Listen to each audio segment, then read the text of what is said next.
Տասման որ անիմաստ է անել ձեր iPhone-ով։ Այս սովորությունները ոչ թե օգնում են, այլ ինչ որ չափով նաև վնասում են iPhone-ին։ Նայեք մինչև վերջ, որ իմանաք ոնց անվտանգ օգտագործեք ձեր iPhone-ը ու չանեք բաներ, որոնք ուղղակի անիմաստ են։ Շատերը չգիտեն, բայց lock screen-ի վրա գտնվող այս երկու կոճակները կարելի է փոխել։ Էլ պարտադիր չի լինի լապտերը ու տեսախցիկը։ Կարելի է դնել ուրիշ ֆունկցիաներ, շորտքաթեր, համ iPhone-ի մեջից, համ ուրիշ ծրագրերից։ Դրա համար մատով սեղմած պահում ենք lock screen-ի վրա, էկրանին սեղմում customize ու կտանենք, որ կա հնարավորություն ջնջելու ու ավելացնելու նոր ֆունկցիաներ։ Ոնց տեսնում եք, շատ են տարբերակները։ Բայց ես հիմա ցույց կտամ իմ ամենասիրածը, որը թույլ է տալիս ձեր iPhone-ից բացել ցանկացած ծրագիր։ Էկրանին ընտրում ենք Open App, իսկ եթե ձեր մոտ էկրանին չկա, կարող ուղղակի որոնեք Open App։ Սեղմում ենք Choose ու ընտրում մեզ անհրաժեշտ ծրագիրը։ Ես էկրանին պահում եմ լապտերը ու կալորի հաշվելու ծրագիր։ Իսկ դուք կարող դնեք ինչ ուզեք, նույնիսկ եթե ազդում է ձեր վրա, կարող ուղղակի ջնջեք էկրանից։ Okay, մի հատ իրավիճակ։ Տան ընտանիքի անդամներով ունեք iPhone-ներ ու դրանցից մեկը զանգում է։ Որն է զանգում, չգիտեք, որտեվ ringtone-ը նույնն է։ Իսկ դուք գիտեիք, որ default ringtone-ը հնարավոր է փոխել ձեր կողմից ընտրված յուրաքանչյուր աուդիոյով։ Գտնում եք մեզ անհրաժեշտ աուդիոն կամ երգը, որը տևողությունը 30 վայրկյանից ավել չի։ Բացում ենք ֆայլ ծրագրի մեջ, վրան սեղմած պահում, սեղմում share ու ստեղ տեսնում ենք use as a ringtone։ Իսկ եթե ձեր մոտ հասանելի չի այս տարբերակը, սեղմում ենք more, edit action ու ակտիվացնում use as a ringtone ֆունկցիան։ Ու ձեր մոտ կտենակ այն։ Հա, նշեմ, որ այս ամեն ինչը ցույց եմ տալիս iOS 26-ում, իսկ եթե ձեր մոտ ինչ-որ բան հասանելի չի, փորձեք օպերացիոն համակարգը թարմացնեք։ Okay, մի բան, որից ահավոր ներվայնանում եմ, երբ տենում եմ համացանցում, կարիք չկա ձեր տեսախցիկը դնեք 60 FPS, որ լավ նկարի։ FPS-ը կապ չունի լավ նկարելու հետ, ինքը կապ ունի սահունության հետ։ FPS-ը թարգմանվում է որպես կադր վայրկյանում, frames per second։ Հիմա այս տեսալուակը, որը նայում եք ձեր էկրաններին, ինքը 30 կադր վայրկյանում է, ու ոնց տենում եք որակը լավ է։ Իսկ հիմա դարձնենք 5 կադր վայրկյանում, ոնց տենում եք պատկերի որակը նույնն է, ուղղակի տարբերվում է սահունությունը։ Հետևաբար, ընկերներ, պետք չի նկարել 60 FPS, ինքը շատ ավելի շատ տեղ է զբաղացնում, 30 FPS-ը, որ հերիկա, շատ լավ որակ է տալի, շատ լավ սահունություն ու խնայում է սմարթֆոնի հիշողությունը։ Իսկ եթե ձեր մոտ դրած է 60 FPS, կարգավորումը փոխելու համար գնում ենք Settings, Camera, Record Video ու կանենք դնենք 4K 30 FPS կամ 1080p 30 FPS, որը ավելի շատ կխնայի սմարթֆոնի հիշողությունը, բայց որակը մի քիչ ավելի վատ է կլինի, քան 4K։ Դա այն է, ինչ անձամբ ես եմ դնում, խորհուրդ եմ տալիս ու ոնց ասեցի, այս վիդեոն, որը հիմա նայում եք ձեր էկրանին, նկարված է 30 կադր վայրկյանում։ Անվտանգային խոշոր խնդիր, որը շատերի մոտ եմ նկատել ու եթե դու նույնը կրկնում ես, խորհուրդ կտամ հենց հիմա դադարեցնես, դա գաղտնաբառերը պահել նոթերում կամ որը ավելի վատ է հեռախոսահամարների մեջ։ Ժողովուրդ, մի արեք, սա իրոք վտանգավոր է։ Պետք չի։ Ամենավառ օրինակ այն տարիներ առաջ տարածված get contact ծրագիրներ, որ մարդիկ օգտագործում էին, թվում էր թե ինչ-որ ուրախանալու բան է, մտնում էր, նայում էր համարը ոնց է գրանցված ուրիշների մոտ, բայց սպառվում է, քանի որ շատերը հեռախոսահամարներում պահում են իրենց քարտերի տվյալները, հայտնվեց ոչ ցանկալի ձեռքերում։ Ու նույնիսկ ծրագրեր, որոնք հիմա օգտագործում եք, դրանցից շատերը հասանելիություն են խնդրում ձեր հեռախոսահամարներին։ Ես չեմ ասում դրանք վատ ծրագրեր են, բայց համենայն դեպս պետք չի ձեր քարտի տվյալները հայտնվի ինչ-որ մեկի տվյալների բազայում։ Պետք չի լուրջ։ Փոխարենը iPhone-ը ունի հատուկ ծրագիր, որտեղ կարող պահեք ձեր բոլոր գաղտնաբառերը ու անձնական տվյալները, ու ոչ մի կողմնակի ծրագիր հասանելիություն չի կարող ունենա այս գաղտնաբառերին։ Պլյուս այս ծրագրի օգնությամբ ունենք ավտոլրացման հնարավորություն, այսինքն կարիք չկա login password-ը հիշելու։ Ուղղակի մուտք են գործում այն կայք, որի համար պահել ենք մեր login password-ը, ու ինքը թույլ է տալիս ավտոմատ լրացնել դրանք մեր Face ID, Touch ID կամ սմարթֆոնի գաղտնաբառի օգնությամբ։ Գաղտնաբառերը գրանցելու համար բացում ենք passwords ծրագիրը, ներքևում սեղմում ենք պլյուսի վրա, գրում ենք կայքի հասցեն, ասենք youtube.com, գրում ենք username-ը, password-ը, password-ի վրա սեղմելուց ինքը առաջարկում է երկար ու վստահելի տարբերակ։ Խորհուրդ կտամ ընտրեք իր առաջարկած տարբերակը կամ կարող ձեր ուզածը գրեք։ Ու ներքևում կա նաև գրառում անելու տեղ, եթե հիշելու համար ինչ-որ ինֆորմացիա եք ուզում պահել։ Ահա որ օգտակար բան է, ես օգտագործում։ Խեմ խորհուրդ տալիս սմարթֆոնի առաջարկած երկար password-ը դնենք, որ ուղղակի խուսափենք կրկնվող password-ների։ Այս ծրագիրը կապված է ձեր iCloud-ի հետ, դրա համար յուրաքանչյուր փոփոխությունը ստեղ կազդի մնացած ձեր Apple սարքերի վրա։ Կարճ ասած, կարող հիշեք մենակ մի գաղտնաբառ, դա ձեր iCloud-ի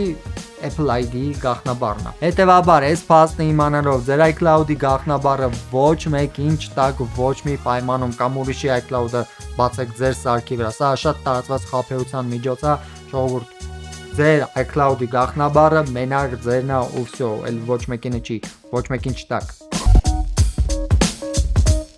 Եթե դու ունես շատ ծրագրեր գլխավոր էկրանին ու դրանից ահավոր ներվայնանում ես, գիտես որ կարելի է ուղղակի հեռացնել դրանք էկրանից առանց ջնջելու։ Բայց մի անգամ էլ եմ հիշացնում, այն ինչ ցույց եմ տալիս դա iOS 26-ի համար է։ iOS 18-ում էլ է աշխատում, բայց դրանից ցածր մոդելում չի աշխատում, չանեք սա։ Ուղղակի սեղմը սպառում ենք ծրագրի վրա, սեղմում remove app ու ընտրում remove from home screen։ Ծրագիրը կանհետանա ձեր էկրանից, բայց ելի կմնա սմարթֆոնի մեջ։ Իսկ եթե ուզում եք գտնեք ձեր բոլոր ծրագրերը iPhone-ում, գնում ենք settings, իջնում մինչև վերջ ներքև ու ընտրում apps։ Ստեղ պահվում են ձեր բոլոր ծրագրերը։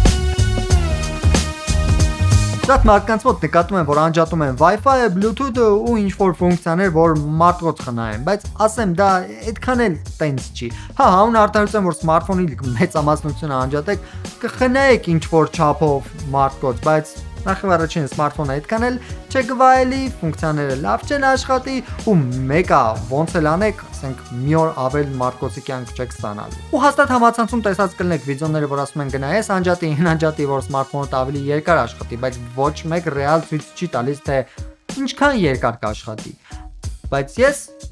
արել եմ էքսպերիմենտ ու ձեզ ցույց կտամ, թե ինչքան կաշխատի։ Հիմա էկրանին տեսնում եք 4 տարբերակ լիցքավորված 100%, որը ցույց է տալիս իմ տեսահոլովակը։ Բոլորի համար պայմանները նույնն են, ձայնի բարձրությունը 50%, էկրանի լուսավորվածությունը 100%։ Առաջին տարբերակում ամեն ինչ միացրած է, նենց ոնց միշտ օգտագործում եմ։ Երկրորդ տարբերակում անջատված է Wi-Fi-ը, Bluetooth-ը, հեռախոսի ինտերնետը, երրորդ տարբերակում միացված է Power Save ռեժիմը, իսկ չորրորդ տարբերակում ավիառեժիմը։ Եվ ահա արդյունքները 1 ժամ հետո։ Ոնց տեսնում եք, պրակտիկորեն տարբերություն չկա։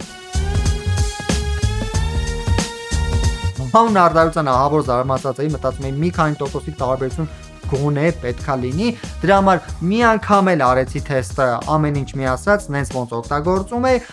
հեռախոսս մի քիչ ավելի ակտիվ էր, նամակներ էի ստանում,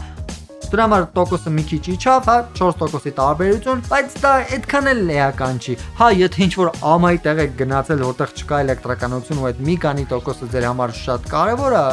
հա, օքեյ, կխնայի մի քանի տոկոս, բայց առօրյա օգտագործման համար դա այտենց պրակտիկ չի ու ավելի շատ փչացնում է հեռախոսից օգտվելու հաճույքը, քան խնայման մարդկոց։ Դրա համար եթե ուզում եք խնայեք, կարեք ուղղակի Power Save ռեժիմը միացնեք ու ինքը կխնայի ինչ-որ չափով։ Մի բան, որ իմ համար անհասկանալի է ու պետք է ասեմ, պետք չի առնեք ամենաթանկ Pro iPhone-ը, որի ֆունկցիաների կեսն էլ չեք օգտագործում։ Նկատում եմ, որ մարդիկ առնում են Pro iPhone-ները ուղղակի ամենօրյա օգտագործման համար։ Pro մոդելներում կան ֆունկցիաներ, որոնք նախատեսված են ինտենսիվ աշխատանքի համար։ Օրինակի համար 4K ProRes վիդեո նկարելու համար կամ ինտենսիվ խաղեր խաղալու համար։ Օրինակի համար կարեք առնեք այս տարվա iPhone 17-ը, որը 120 Hz էկրանով է, 40 մեգապիքսելանոց տեսախցիկով, ավելի շատ հիշողությունով, նույն գնով, սիրուն գույներով, բավականին լավ մարտկոցով, հզոր պրոցեսորով, այս iPhone-ը հոյակապ տարբերակը երևի թե մեծամասնության համար իր բոլոր ֆունկցիաներով։ Հա, եթե Pro-ի տեսքն է ուղղակի դուրներ եկել, օքեյ, ընդունում եմ, բայց եթե խնայել եք գումար ու մտածում եք ինչ iPhone կարելի է առնել, ուղղակի խորտ կտամ iPhone 17-ը, որը ունի բոլոր անհրաժեշտ ֆունկցիաները։ Գիտեք, որ պարտադիր չի սմարթֆոնը միշտ լիցքավորել 100%։ Սմարթֆոնի օգտակար լիցքավորման մակարդակը դա 20-ից 80%-ի սահմանն է։ Սա օգնում է երկարացնել մարդկոցի կյանքի տևողությունը, ու սա մենակ ես չեմ ասում, սա բոլոր համարյա բոլոր սմարթֆոն արտադրող ընկերություններն են ասում։ iPhone-ում նույնիսկ կա հնարավորություն սահմանափակում դնել, թե ինչքան լիցքավորվի ձեր iPhone-ը։ Դրա համար գնում ենք settings, battery, charging, ուստեղ տեսնում ենք, որ կարանք իջեցնենք լիցքավորման լիմիտը մինչև 80%։ Այս հատկապես օգտակար է այն մարդկանց համար, ովքեր հաճախակ են մարդկոցը փոխելու խնդիր ունենում, մարդկոցի կյանքի տևողության հետ կապված։ Ես անձամբ հիմնականում դնում եմ 90% լիմիտի վրա, որ լիցքավորվի մինչև 90%, եթե տնից պետքա երկար բացակայեմ, դնում եմ, որ լիցքավորվի մինչև 100%, բայց հիմնականում իմ համար 90%-ը թույն է։ Եթե դուք եք վախում սմարթֆոնը երեկոյան դնեք լիցքավորման կամ որ սպասում եք հասնի 100% որ միանգամից անջատեք, ժողովուրդ, ասեմ, դրա կարիքը արդեն էլ չկա, սմարթֆոնները արդեն բավականին խելոք են ու իրենք հասկանում են երբ են հասել մաքսիմալ լիցքին ու ուղղակի դադարում են ավելի լիցք վերցնել։ Նույնիսկ եթե տալիս է վերում 100% ու այդ լիցքավորման նշանը, դա չի նշանակում որ ինքը լիցքավորվել է ու տարակի սմարթֆոնը, չէ։ Իրանք ուղղակի դադարում են լիցք վերցնել։ Ու եթե հետ գնանք նախորդ մենյու, ստեղ դրա համար հատուկ ֆունկցիա կա, որը կոչվում է Optimized Battery Charging։ Եթե չեք ուզում լիցքավորման լիմիտ դնեք ու էլի անհանգստանում եք երեկոյան լիցքավորելու համար, սա ուղղակի կարաք միացնեք, ինքը ադապտանում է ձեր գրաֆիկին, օրինակի համար, եթե ամեն օր ժամը 8-ին զարթնում եք, ինքը դա հասկանում է, անալիզ է անում ու լիցքավորման մինչև 80%, հետո ձեր զարթնելուց մի որոշ ժամանակ առաջ հասնում է 100%-ի։ Ասում եմ ժողովուրդ, իրանք խելոք են, պետք չի խառնեմ եք իրենց գործերի մեջ։ Ու մի հատ լեգենդար սովորություն, որը խոստովան եմ ես էլ եմ ունեցել, դա սվայփ անելով ծրագրերը փակելն է։ Ժողովուրդ, պետք չի անել։ Կարա թվա, որ ինքը մարդկոց է խնայում, բայց չէ, այդ տենց չի։ Ու նույնիսկ որպես սովորություն ընդհակառակ ինքը կարա մարդկոցը նստածնի, քանի որ ամեն անգամ սվայփով փակելուց հետո ծրագիրը, երբ բացում ենք, ինքը RAM հիշողության մեջ ներբեռնում է աշխատանքի համար անհրաժեշտ ֆայլերը, որը ավելի շատ էներգիա է տանում։ Փոխարենը, երբ որ ծրագիրը որոշ ժամանակ չեք օգտագործում, ինքը ուղղակի RAM հիշողության մեջ սառում է, կարելի է ասենց ասել, բայց միաժամանակ այդ բոլոր աշխատանքի համար անհրաժեշտ ֆայլերը մնում են RAM հիշողության մեջ ու չի ազդում մարդկոցի վրա։ Պարզության համար ասեմ, մի անգամ, երկու անգամ, 3 անգամ կամ եթե ուղղակի ծրագիրը կախել է, փակեք, բացեք, ոչ մի տարբերություն չի տա, հա, դա ինչ որ էական բան չի, բայց երբ որ դա ձեր մոտ սովորություն է, կարա ազնի մարդկոցի վրա։ Դրա համար պետք չի, մի արեք։ Ուսնամ դες օգտակար եղավ, չենք մոռանում բաժանորդագրվում ենք ալիքին, դնում ենք լայք, սեղմում ենք այն զանգակի վրա, որ բաց չթողնեք իմ հետագա տեսահոլովակները։ Սեղել կարեք նայեք արդեն ալիքում արկա տեսահոլովակները շատ հետաքրքիր են։ Առողջ եղեք, միշտ նոր հանդիպում։ Ցաներ, որոնք